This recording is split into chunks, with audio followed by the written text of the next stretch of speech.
Bem-vindos à nossa análise de hoje. Vamos mergulhar um pouco nas fontes sobre a vida e o legado do apóstolo Pedro. E, com um olhar especial, nos escritos de Jair Lima, que destacam o último discurso dele, sabe? E o que Pedro considerou sua maior revelação. Exato! É uma trajetória e tanto a de Pedro, né? A gente pensa nele, aquele pescador impulsivo, e ele vira uma coluna da igreja.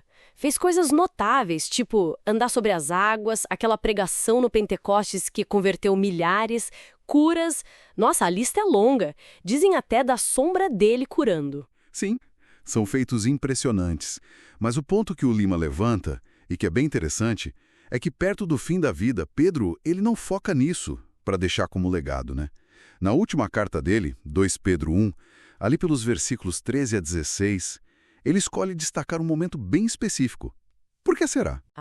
É chave essa parte. Ele diz assim: porque não vos fizemos saber a virtude e a vinda de nosso Senhor Jesus Cristo, seguindo fábulas artificialmente compostas, mas nós mesmos vimos a sua majestade. Olha aí, para Lima, e faz sentido, Pedro está falando da transfiguração. A transfiguração? E isso, aquela experiência no monte. Ali ele viu a majestade de Cristo de uma forma única. Entendi. Aquela experiência no monte com Tiago e João, que a gente lê em Marcos 9. Essa se tornou, então, a base da mensagem final dele. Mais do que os milagres. É essa a leitura que Lima propõe. Porque ali naquele monte, Pedro viu mais do que o Jesus humano. O mestre que caminhava com eles. Ele testemunhou a glória divina mesmo. As vestes brilhando, viu Moisés ali representando a lei, né? E Elias, os profetas. Conversando com Jesus, e Lucas até detalha, né? Falavam sobre a partida dele, o êxodo que ia acontecer em Jerusalém, o sacrifício. Exatamente. E ainda teve a voz do Pai, né?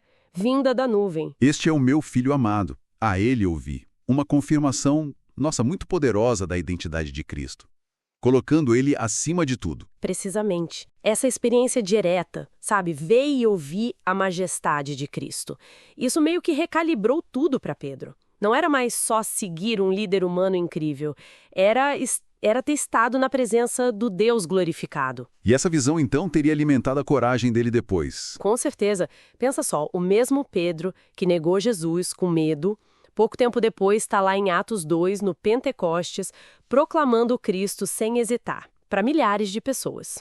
Faz tudo sentido. E aquela firmeza dele diante das autoridades, lá em Atos 4 e 5. Aquela frase, mais importa obedecer a Deus do que aos homens. Ganha outra dimensão quando a gente pensa que ele viu essa majestade divina. Não era só uma crença, era uma memória viva. Exatamente. A convicção dele tinha uma base experiencial muito forte.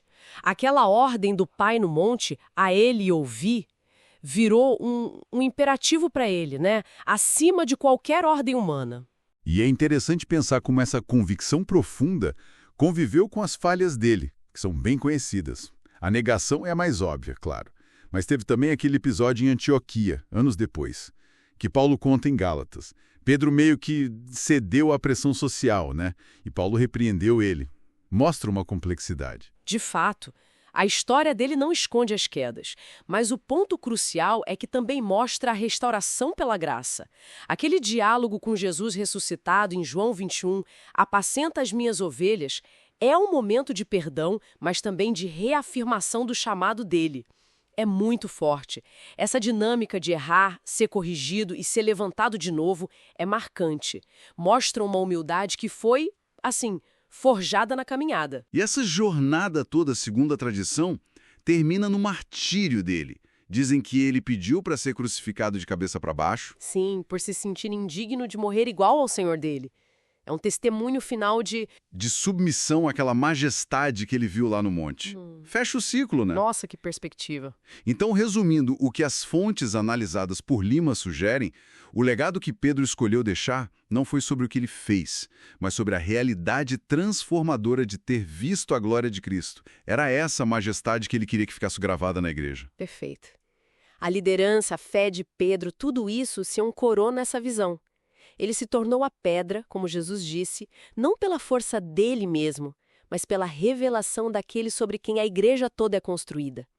A autoridade dele vinha dessa experiência direta com a glória. E isso traz uma reflexão interessante para quem nos ouve, né? Além de conhecer as histórias sobre Cristo, como seria focar mais nessa percepção da majestade dele, como Pedro fez no final? Que impacto isso poderia ter nas prioridades, na coragem do dia a dia, no legado que cada um busca construir? Ficaria a pergunta.